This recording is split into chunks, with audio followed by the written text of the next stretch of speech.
Welcome to the Israel Daily News Podcast. Today, we're joined by Shabbos Kestenbaum, a Harvard Divinity School graduate, Orthodox Jew, and one of the most compelling young voices fighting anti-Semitism today. Kestenbaum is making headlines as the lead plaintiff in a landmark lawsuit against Harvard University, holding the institution accountable for failing to protect Jewish and Israeli students. It's the first one of its kind to go to trial. He's become a national advocate for equal treatment under the law, speaking at major conferences and even the Republican National Convention, despite he started as a full Democrat. As a rising leader with deep roots in Holocaust education, Jewish heritage, and religious studies, Kestenbaum brings both moral clarity and urgency to the fight for Jewish safety, especially during this moment of war and rising anti-Semitism. Welcome to the show, Shabbos. Thanks for having me. Okay, so let's get started in your breakout lawsuit. Tell us where you're at in your current suit and set the stage for us as to what's going on in your world at the moment, and explain to us a little bit about what you're working on right now. Sure. So we filed our lawsuit last January pertaining to the obvious civil rights violations against Jewish students that Harvard has perpetrated. Harvard's response when we filed the lawsuit was not to come to the negotiating table, was not to apologize for their treatment of Jewish students, was not to recognize the reality of anti-Semitism on their campus. Instead, they filed a motion to dismiss with prejudice, meaning they were asking a judge not only to toss out our lawsuit, but to set this legal precedent so that no Jewish student in the future could hold them accountable for anti-Semitism. We filed an amended complaint, which is an update to our lawsuit, a couple months after that in June. And Harvard's response was the exact same thing: no apology, no recognition. And our Judge Richard Stearns to the Federal District Court of Massachusetts, he issued a 25-page scathing ruling against Harvard, writing in part, quote, "The facts as pled show Harvard failed its Jewish students," and he tossed out Harvard's double motions to dismiss. And as you said, we're the first case of its kind pertaining to the civil rights violations of Jewish students on a campus to actually go to trial. And we're currently in the midst of discovery. So there are a bunch of things that we want to uncover that we otherwise would not be able to had there not been a court of law demanding that Harvard review and reveal these documents. So things like the hundreds of millions of dollars in foreign funding they receive on an annual basis. Why is it that professors who are anti-Semitic continuously are promoted? Why is it that Jewish students have plummeted from 25% of the student population to 4% of the population? And Harvard is really dragging its heels on this. They have not been transparent. They have not been forthcoming. We, on the other hand, basically because I'm the only plaintiff, have been extremely transparent. We've been giving Harvard as many documents as they've been requesting, but it's not reciprocal. So that's what we're in the middle of now. Based on what we find in discovery, that will influence our deposition. So we want individuals like Claudine Gay, the former president, Alan Garber, the interim president. We want them to give testimony under oath. And once that is all accomplished, then we will head to trial. And I'm very, very excited of the opportunity to show the American people that Jewish students are not asking for special treatment under the law. We're asking for equal treatment under the law. And it is Harvard. They are the institution that have been the roadblock in that endeavor. So we're very proud of the legislation, or excuse me, the litigation that we have brought forth, and full steam ahead. We're really not going anywhere. Okay, so there's a lot to unpack here. First of all, what set you off to begin opening this lawsuit? Was there an instance or a moment? Was there an experience that you went through that really got the ball rolling? Number one. And number two, I read and heard you in previous interviews discuss the rhetoric and what was being actually taught in a formal classroom setting about Israel and the Jewish people, and sort of using the word they, what they are going through, what they are doing, speaking for the Jewish community. Can you talk about those two items? Sure. Well, I think there's also a distinction to be made. So our lawsuit is, publicly available online. Anyone can read it, and I encourage people to read it. The overwhelming majority of what we discuss pertains to criminality. It pertains to action. Very, very little of our allegations have to do with speech. I mean, it is a fiction. It is a fantasy that the mainstream media has propagated, that we can either protect Jewish students or we can protect the First Amendment. When, number one, we're not in conflict with each other at all. And number two, the most dangerous institutions against free speech are the universities themselves. I mean, Harvard, everyone knows, is a bastion and an incubator of groupthink, of stifling dissent and free speech, which is why the Foundation for Individual Rights and Expressions ranked Harvard University 248th out of 248 American universities when it came to their commitments to free speech. It's not an institution that values speech at all. If people truly care about free speech, and they would join me in the fight against Harvard University. And in terms of the second part, if we want to talk about the political indoctrination, that is true. That is ubiquitous, and that infects so many areas within Harvard's landscape and institutions of higher learning. So you have professors who teach explicitly, and finally, this was corroborated by the Harvard Anti-Semitism Task Force report, which came out about 2 weeks ago, that professors, including professors I had in class, would say that their goal is to de-Zionize Jews, that they would want to take Jews to Palestine in order to show them how oppressive and apartheid the Jewish people have become in the 21st century. So it's not that, and this is what I said at the Republican convention, my contention with Harvard is not its liberalism, it's its illiberalism. It is the blatant groupthink and the blatant political indoctrination. Now, can we reform that with a lawsuit? Probably not, but we can and we have to reform that through just public outrage. The American people need to understand that the incubators of the next generation's thought leaders, policymakers, authors, all of those things, they are being taught under a system that is vehemently anti-American, vehemently anti-Semitic, vehemently anti-West. And that is a fight that we need each and every segment of society to stand up and say this is completely unacceptable. This is the antithesis. This goes against everything that an institution of higher learning should be about. So there's so much to get into, and as you're speaking to me, I have a million questions. I want to ask you, first of all, why do you think that when it comes to the Jewish voice, it's an issue of a First Amendment, when there have been many examples of many types of people, many communities that have had troubles throughout the United States history? Why, when it comes to a Jewish issue, there's so much discussion around First Amendment, not being able to share, not being able to speak? Why do you think that these two things are together? My second question is do you think that there is any truth to Harvard wanting to bring American Jews to, let's say, Ramallah, or let's say places throughout the Shomron or the West Bank? I use both of these phrasings in my show because it really depends on where you fall on the line politically, and I try to be inclusive of that. Is there any legitimacy to these visions? Of course, there's legitimacy. That's why I went to Harvard. I was the only Orthodox Jew in my program, the only one who wore kippah, the only one who kept Shabbat, the only one who kept kosher. And I was very much insistent that we are not this insular, Orthodox, misogynist community you surmise we must be, which is why some of the very first classes I took were all about Palestine and apartheid and genocide. This is why I applied to go on the trip to Palestine. I very much believe that an institution of higher learning should be about exploring uncomfortable ideas and moving beyond your comfortable limits. The problem with Harvard is that is the only worldview being taught. That is the only narrative that is accepted. So if you are trying to teach that Israel is a settler colonial genocidal apartheid state, leaving aside the fallacies of your argument, but that would be one thing. But it is another thing to say that is fact, that is the only accepted worldview. And again, this is why it's so ludicrous that Harvard is trying to pretend that the Trump administration is stifling their free speech, when students at Harvard and elsewhere across this country have repeatedly stated that they self-censor what they write and discuss in class because they know that they're not writing their opinions, they're writing to conform to the opinions of their professors. I mean, this has been normalized 4 years. Everyone knows this.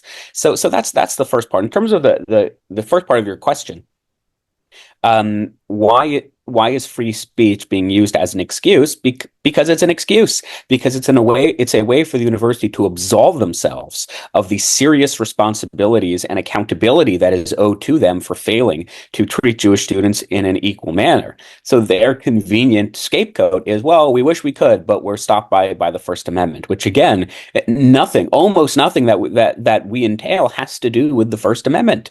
And again, leaving aside the fact that the First Amendment pertains to the government restricting speech on individuals, it does not apply to universities, which is why universities like Harvard have routinely disinvited controversial speakers who are deemed transphobic or misogynistic.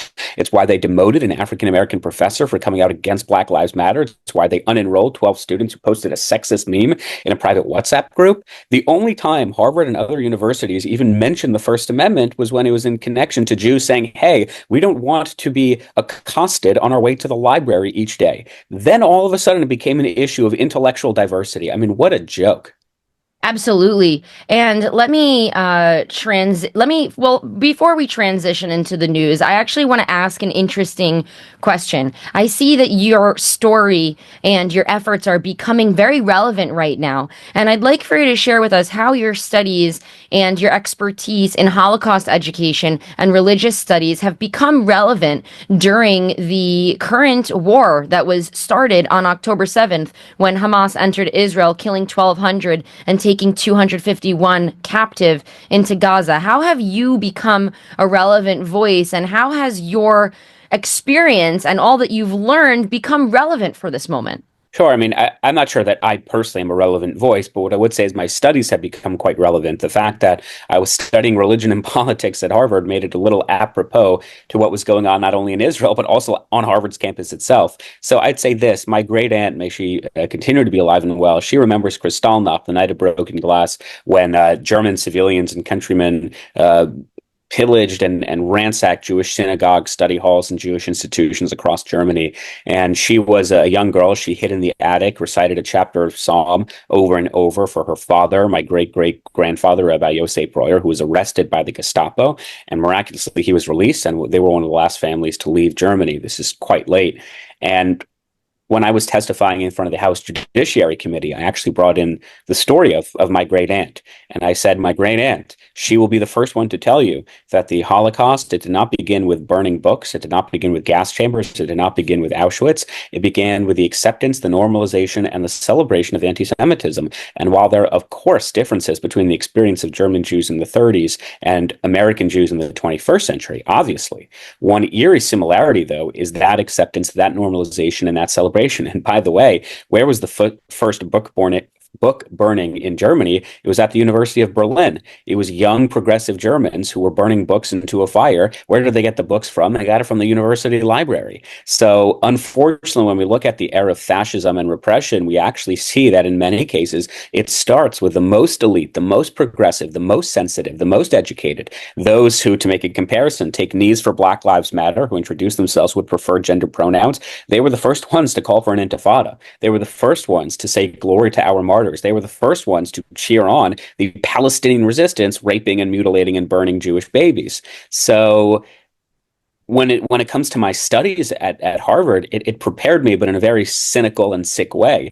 The studies themselves didn't particularly prepare me, but just being a student at a university that became an epicenter for this anti-Americanism and anti-Semitism, it gave me an education, a real education in the challenges facing Western civilization. You know, an up-close live experiment in a way. Let's talk about a little bit of American culture and the moment right now. I personally have been back and forth between highlighting individuals who are spewing hate because we don't want to give them a platform. It's sort of like my confusion about if to make the names known of terrorists here in Israel when they do acts of terror so that they can't be glorified. What is your response to the heinous anti-Semitic lyrics spewed by Kanye West? Should this be something that should be national outrage? Should this be spoken about, or should it be ignored to not give a voice to Kanye West? Well, I mean, years ago, I was saying that Kanye West was intellectually challenged, and now I stand by that, but I would just say he's also mentally challenged. So I don't think we should be worrying too much about Kanye West. This is someone whose IQ is so low, they had to invent a new number. This is someone who has really zero effect on pop culture or social media. I mean, pockets of hateful organizations and individuals will support him. But I always tell young people, look, there's roughly 10 to 20% of the population that you will never be able to convince of anything. These are people who will tell you to your face October 7th did not happen. But if it did happen, it was a good thing. So why waste your time on the 10 to 20%? Because there's 80 to 90% on a campus, in social media, in American society, who either don't really know, or to be more accurate, don't really care one way or the other. So those are the people we should be focusing on. I mean, Kanye West, first of all, his music is terrible, and it has been terrible since 2012. Everyone knows this. So I'm not particularly interested in what he does. It just doesn't affect me, and it doesn't affect the majority of the American people. You know, one of the things that get lost in this discussion on anti-Semitism, especially internally within the Jewish community, is the American people have a very, very strict sense of fairness. They have a very strict sense of what's just, what is good, what is bad. I mean, polling data after polling data supports this idea that the American people really don't like when bad things happen. And whether it's a Jew, whether it's a Christian, whether it's a Muslim, when the American people see an American civilian being denied access to education at their library, when they see rocks being thrown through the student activity center at Columbia, they don't actually like that. And that is something that we have massively discounted in the Jewish community. We have a lot more allies than we give ourselves credit for. And while it's true, it is quite easy to get wrapped up in Kanye West. At the end of the day, the majority of the American people really dislike that, despise that. And we should focus more on the allies, focus more on that 80 to 90% who don't feel strongly one way or the other. And I think we will feel a lot more empowered and a lot more accomplished if we do that. Right now, the last American Israeli hostage is being released in a deal that was brokered by the United States without Israel's involvement. How do you and how have you been responding to the fact that there are American Israelis and Israeli American Jews that have been underground in tunnels in Gaza and much largely ignored by the American public? How have you in general responded to this? And what do you say today as the last American Israeli hostage is being brought closer to the border as we speak? Sure, in 79, all the mainstream media in the United States had a ticker in the bottom right corner of their screens where it counted how many days the American hostages were being held in Iran.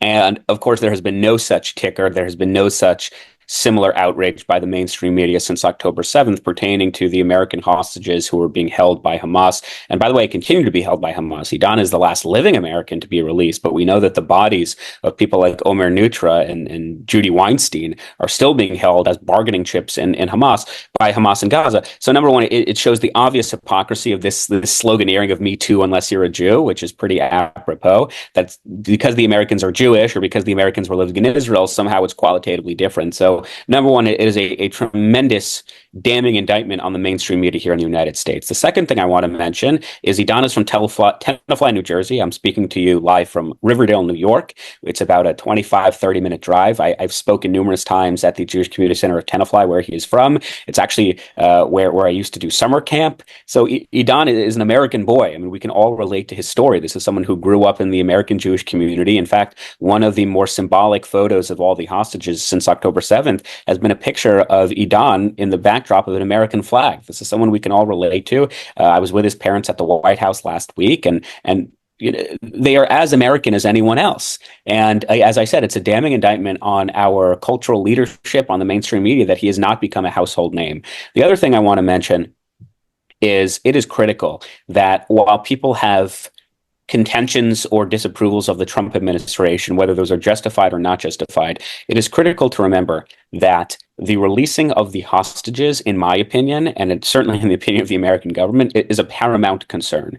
And it really shows the lengths that the United States government will go to ensure that we do not leave one behind. And while the details of his release are murky, I've seen many, many conflicting reports. I've seen many, many anonymous sources. So I don't want to speculate as to how his release was actually finalized, because let's be honest, we just don't know as of now. What I do want to say is that I'm thankful that we have finally an American government and an administration under the Trump White House that is willing to put their money where their mouth is, and that they will not stop until and unless all of the hostages, both American, Israeli, and other, are released from captivity. Thank you for sharing that. It's very relevant for us at the Israel Daily News today. And last question for you. Looking at the arc of Jewish history, are we witnessing a painful repetition of the past? And what's your message that you'd like to leave our listeners with today? Well, it's a great question. You know, is this history repeating itself? Yes and no. I say yes because Number one, as an Orthodox Jew, I'm a little biased. We're in Gullus. We're in exile. Even Jews who are living in Israel, in my opinion, are still living in exile so long as the Messiah is not here and the third temple is not rebuilt. And anti-Semitism, whether it's college campuses, whether it's the subways of New York, the streets of LA, whether it's October 7th, whether it's the holding of hostages, to me, that is simply a reminder that we are still in exile and we still do not have a perfect world and a perfect society. And you can look back at Jewish history and realize that in many ways this is cyclical, that we have periods of relative calm and then we have periods of relative strife. And we're certainly in one of those periods of relative strife. This is just one of the outcomes of being in exile. Now, the reason I say it's not is because there are major differences. We have a state of Israel. We have an Israel Defense Force. And while it is true, the Holocaust is, the state of Israel is not in response to the Holocaust. Nevertheless, had there been a state of Israel, there would not have been a Holocaust. So when people often ask me, is the golden age of American Jewry? I say, no, not without a fight. And I give them lots of reasons why. But I'm also a little cynical. And I say, but look, even if I'm wrong, we kind of have a really good plan B, which is the state of Israel. And that's something we, of course, have never had or certainly haven't had in the last 3,000 years. So in some ways, it's cyclical. Look, Jews will always experience anti-Semitism. Anti-Semitism will always exist. I know people don't want to hear that. I know that doesn't sound good for an ADL dinner, but it's the truth. And I'm far less concerned about how people perceive of us, whether if they think we control the banks and we have horns. I don't particularly care. What I do care, and this goes to your second part of the question, which is what is my message? My message is do not define yourself by our ideological adversaries, because we are so much better than them. There is a reason we have outlasted the Persians and the Byzantines and the Greeks and the Romans. I mean, you name it. There's a reason we are here and they are not. We have been around for 3,000 years and we will be around for the next 3,000 years. Jews don't need Harvard. Harvard needs Jews. It's totally inversed. And that is the message I try to convey, especially to young people as much as possible. Recognize that Jewish values, the land of Israel, the Torah of 3,000 years, the Hebrew Bible, that is what sustains us. That's what gives me hope on an individual level. And that is what we should preoccupy ourselves with far more than talking about idiots on campuses who draw swastikas. That to me is my message. Focus more on fighting for the Jewish people and less on fighting against anti-Semitism. Thank you so much for your concise words, for your positive but real message. We really appreciate you speaking to us at the Israel Daily News today. Yeah, of course. Thank you for having me. I appreciate it.